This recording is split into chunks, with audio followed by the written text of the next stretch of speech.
From MTN News, this is Montana This Morning. I'm Jonathan Amberian in Helena. The Montana Legislative Interim Committee says it has some concerns about how the State Office of Public Instruction is implementing several new laws. I'll have a closer look at what led to this disagreement. And word from Capitol Hill over another funding fight. We're going to have the latest with Joe St. George coming up in about 5 minutes. FWP updates its fishing regulations every 2 years. I'm Chet Lehman. Coming up this week, we talk with FWP about how you can be involved in the process as FWP works its way for setting regulations for 2025-2026. Something's cooking on the Montana State University campus. I'm Cassidy Powers, here to tell you about the ProStart Culinary and Management competitions hosted by Gallatin College's Culinary Arts program. Alrighty, it is 6:31 on this Monday morning. Jay McDonald and Matt L with you. A day after St. Patrick's Day. Did you do anything fun for the holiday? We just kind of hung out. Yeah. Nothing too out of the ordinary. Wore green. Of course. That's about what we did. Yep, I whipped out my famous Guinness shirt. Oh, I wear good it for once you. a year. Oh, and there you got to go. keep it in pristine condition for St. Patty's Day. It was a pleasant day. A lot of time beautiful. outdoors for folks. Yesterday's temperatures were quite comfortable. Today, following suit, the current temperatures into the 20s. We're looking at clear skies. Hardly a cloud to be seen. You may see a few clouds at times through the mid-afternoon, but even at that, it's not going to dampen things at all. In fact, daytime highs expected to stay into the 50s to near 60 degrees for both Bozeman and Butte. Nearly 12 hours of daylight for the area, for most of the region anyway. We do have some big changes heading our direction. I'll go talk more about that from the weather patio coming up in just a little bit. All right, thank you very much, Matt. Now, over the weekend, we learned that former Montana State Senator Gordon Vance has passed away. Vance, a Republican, represented Belgrade in the Montana Senate from 2015 to 2023. He also served on the Montana House of Representatives from 2009 to 2013. Vance leaves behind his wife, Shelley Vance, who is now the current state senator for the same seat that he served in. And a bipartisan group of state lawmakers voted to send a letter to the Montana Superintendent of Public Instruction. They claim that her office is not implementing new laws in line with what the legislature intended, and the effect could be to delay some programs. MTN senior political reporter Jonathan Amberian has more on what led up to this. Over 2 days last week, members of a Montana Legislative Interim Committee said they heard testimony that raised concerns about how the Office of Public Instruction is implementing several laws that came out of the 2023 legislative session. And they voted Wednesday to send a letter to Superintendent Elsie Arnson emphasizing those concerns. And once again, if we are to assert ourselves as a legislative, as a separate branch of the government, I think this demands a response. The Education Interim Budget Committee voted 6-2 in favor of sending the letter. During Wednesday's meeting, lawmakers said they saw a pattern of bills that OPI's legal staff was interpreting differently than the legislature's counsel and other attorneys, including bills dealing with school choice, literacy interventions, and school data. They said the impact was consistently to delay implementation of programs. I've kind of lost confidence that these bills are going to be able to do positive and good work for students, because we continually find ourselves here. The letter also said OPI had in some cases failed to provide school districts with clear and timely guidance. Arnson did not attend the meetings, but her chief legal counsel did, and said OPI has worked hard to give good guidance, and that they are trying to follow the language in the laws as they were written. He also read a statement from Arnson in response to the committee's actions. In it, she called it, quote, a political persecution, and said she was being attacked for being conservative. The legislature must stand by its words. Relinquishing law writing power for convenience would be a slippery slope. We have seen where this leads nationally. Agencies are unresponsive to the rule of law. Montana does not want an administrative state. Arnson was elected superintendent in 2016 and 2020. She couldn't run again this year because of term limits, and is currently running for the GOP nomination for Congress in Montana's Eastern District. In Helena, Jonathan Amberian, MTN News. And Washington is bracing for another funding fight this week, as Congress has until Friday to pass multiple spending bills or parts of the government will shut down. And if you think this fight sounds familiar, well, you're right. Congress faced a similar deadline 2 weeks ago, but they averted it by funding only parts of the federal government. Our Joe St. George looks at the chances of a shutdown later this week and why this latest battle is much trickier than the one earlier this month. We should be clear, the expectation here on Capitol Hill is that lawmakers will come together by the end of the week and avoid a shutdown. But getting to that point will mean overcoming some pretty serious funding disagreements.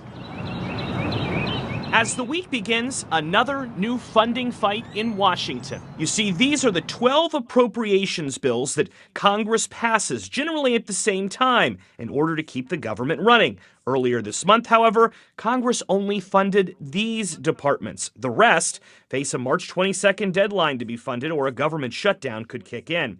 Here are the three main obstacles facing lawmakers as the week begins. Obstacle number one, the southern border. Part of this week's spending bills includes funding for the Department of Homeland Security, which has jurisdiction over policies and programs that fund and address issues at the southern border. This has been a controversial topic politically, and any funding deal regarding this agency runs the risk of upsetting lawmakers on both sides. Obstacle number two, the United Nations Relief and Works Agency for Palestine refugees in the Near East. This agency has been a source of some controversy. Following the October 7th attack in Israel, reports emerged that 12 employees of the agency may have been involved in the attacks. That prompted President Biden to suspend funding. An investigation by the United Nations is expected to be completed by the end of April. As for Congress, the question is whether they vote this week to permanently ban any funding. Some conservatives want that, some Democrats are a bit weary. Obstacle number three, election grants. With the general election less than 8 months away, many local and state governments are finalizing their operations to protect the vote, something that can be costly. Groups have called on Congress to offer more grants than previous years, something that can be controversial. More details on how Congress plans to avoid a possible shutdown are expected soon. Votes are not anticipated until later this week. Joe St. George, Scripps News, Washington. And if you fish in Montana, you will soon have a chance to participate in efforts to update Montana's fishing regulations. This week in Fish and Wildlife, MTN's Chet Lehman takes a closer look at this every other year process. The Montana Department of Fish, Wildlife and Parks updates its fishing regulations every 2 years, and this season is the end of a 2-year cycle. That means this fall, the Fish and Wildlife Commission will be voting on the regulations for 2025-2026. FWP beginning the work now to see what Montanans would like to see in the regulations for that 2-year cycle. Very similar to what we do for hunting regulations. We rely on public input and participation in that process to determine what our regulations should be. And so for our fisheries that we have in the state, we have tons of opportunity for anglers, and we know anglers have great ideas about how we should approach those regulations into the next 2 years. Now this process is just beginning. Input and ideas will be discussed during a series of meetings around the state that will be turned into proposals that will again be discussed in August before the Fish and Wildlife Commission gets the final versions in October. If you have ideas, concerns, or suggestions, now is the time to talk with FWP. And again, that's so important because the fisheries and these resources, they belong to the people of Montana.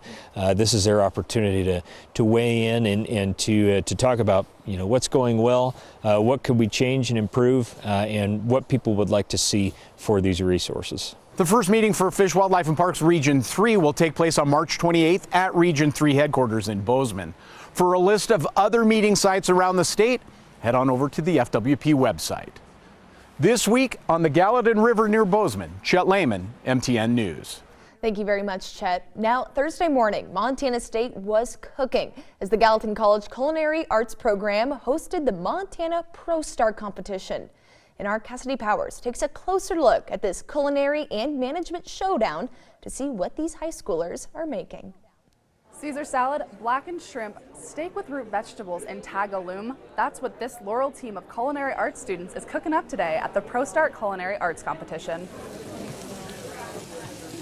So we're cooking a 3-course meal in an hour, and we don't have any electricity. So we only have camping stoves and water and ice. The first challenge these competitors face: The 2024 Montana ProStart Invitational held Thursday in Hannon Hall on the MSU campus. The Gallatin College Culinary Arts program hosted 8 high schools from across the state to show off their skills in various culinary and restaurateur challenges.